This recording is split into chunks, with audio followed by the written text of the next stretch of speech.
Hi, Jennifer and friends. My name is Jenny Lucier, and I am a library media specialist in Durham, Connecticut. And I was supposed to connect with you this morning to talk about connecting. Um, However, because I'm on vacation, I just didn't make it, and I am really sorry about that. But I thought I would give you a little video of talking about connecting because as Jennifer knows, I'm pretty passionate about doing that. Of course, probably one of the hardest things is to keep track and remember when your times are. Also, to remember, this is one of my biggest problems, is to remember the different time zones. And so I really have to work hard on that. So, anyway, I love connecting. I do library pre-K through 4, and in 2 school buildings, and I try to have my kids connect as much as I possibly can throughout the school year, in a variety of different ways. The probably the number one reason that I like to have my kids connect is because it really just allows my students to get outside their 4 walls, talk to other kids. They find out how similar they are. They find out how different they are, and where they live are the differences between all of those places. It really just helps them to develop some empathy about other people, and it it's just fun. It's probably one of the most fun things that I can do with my students, to just watch and see the learning that is taking place. For example, one time this year, in March for World Read Aloud Day, I guess it was February this year, we were Skyping for the first time with Montana, which was really exciting. And at the end, we read some things together, and had a really good time. And at the end, we took some time to ask questions back and forth because obviously Connecticut and Montana are pretty different. And so one of my first graders, asked, do you have sharks in Montana? And the the teacher took a deep breath for a second, and she was like, no. And she talked a little bit about where they were in the world, and then but then she asked her kids, well, what kind of animals do we have in Montana? And so it was just a terrific teachable moment, and it just really helps to broaden my kids' horizons a little bit. So um, I love to help them have some shared experiences with students in other classes. So a lot of our Skypes are connecting over reading books together, or sharing about books that we are reading. The other type of activity that I love to do with them is mystery Skypes. We've done mystery Skypes of all kinds. Sometimes it is mystery Skypes where they are trying to determine the location of where the other class is. However, we've expanded that to do mystery Skypes when the students were studying different animals.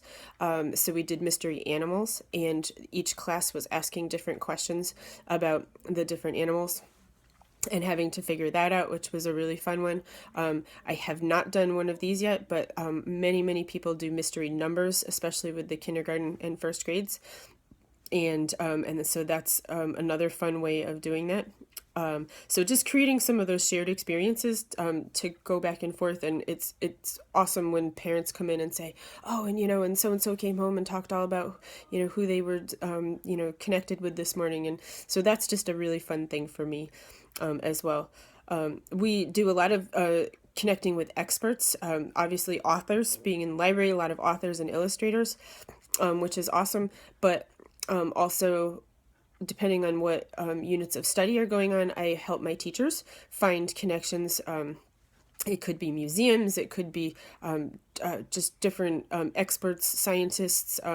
There's a lady in the Bahamas that we just call it the Shark Lady, but her name is Jillian, and she connects with all my first grade classes when they're studying oceans.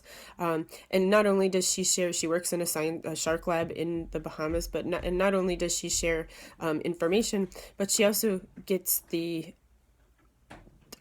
kids to take action about something, which I think is another a really amazing thing. And she gets them making signs, and says basically, take the information that you learned from me and do something with it now. And so that's a really great way to encourage that. Last year we were doing celebrations around the world. and just as a kind of a theme in library. And so my third and fourth graders, we looked at national parks because that was kind of went along with some of their curricular things in their classroom. But then it was the 100th anniversary of national parks in the United States, and so we Skyped with all kinds of national park rangers from the Badlands. Where else did we do? Just some really amazing. I think we did one in Florida, but just some amazing people, and and they're holding up. Like the skulls of different animals, and they're holding, and so for my kids who maybe have never been out to South Dakota or haven't been to the Grand Canyon or any of those other places, it's an amazing experience for them, and they can ask questions, and just really get a chance to take a look. And sometimes they just have live cams that go along with it, which show them those things. I also take advantage of this to just integrate digital citizenship. It's not something I necessarily teach like explicitly, but whenever we are connecting with people, we talk about how do you treat other people, how do you speak to other people, we introduce ourselves, we look at the camera, and so on and so forth. So it's a great opportunity to do that. I also connect it for teachers that, there's Common Core standards that have to do with speaking and listening, and this is an outstanding way of being able to see how your students do with that. So, Skyping, it can be just a really fun experience. Jennifer and I have been involved in all kinds of Skypes over the years. We've even been involved in some Google Hangouts, which involved a whole bunch of people and authors and sharing things back and forth. And so really just giving kids a chance to see places beyond wherever they are. And, all the people I've ever worked with are super friendly, super amazing, and just are really great with kids. And it just provides another learning tool for us. And you can do as lots of them, or you can do just one in a year. But I think it would be an experience that kids would definitely remember and enjoy no matter what.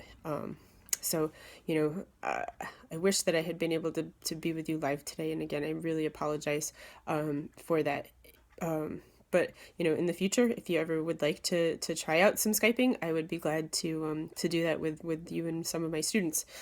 So I hope that you had a great day today. And if you have any questions, please you can get my Twitter from Jennifer or my email, and be glad to help out. So I hope this helps a little bit. Thank you.